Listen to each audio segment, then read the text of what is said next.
Chantier l'école, alors qu'Emmanuel Macron promet un effort particulier pour les élèves du primaire dans les zones en difficulté.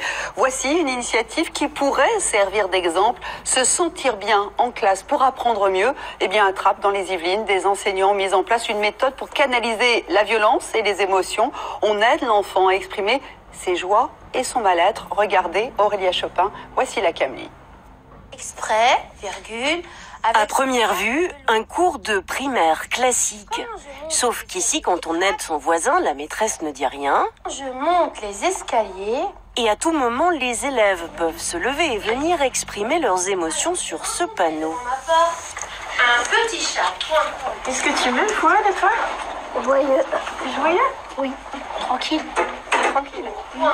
Un défouloir, un lieu d'expression publique qui remporte un succès fou. Kira, pourquoi tu as choisi ça? Parce que je suis fière. Autre rituel, ici, les élèves corrigent eux-mêmes la dictée. Il n'y a pas de E. Il n'y a pas de... Évidemment, la maîtresse n'est jamais loin, elle observe et reprend, si nécessaire. Toujours, c'est le contraire de jamais. Oui, c'est bien. Comme il change de rôle, celui qui regarde ne va pas laisser tomber celui qui écrit parce que après c'est lui qui va écrire. Ils vont faire de manière à ce que tout le monde soit traité exactement de la même manière et ils vont donner le meilleur pour chacun et pour eux-mêmes. Se mettre à la place de l'autre, comprendre ce qu'il peut ressentir. Dans cette école classée en réseau d'éducation prioritaire, on teste cette pédagogie fondée sur l'empathie. Pour régler un conflit, par exemple, d'abord, on s'explique. Parce que t'as triché, on t'avait touché et tu voulais pas. Et le recommencerait plus. Et puis on se pardonne et on se quitte en bons amis.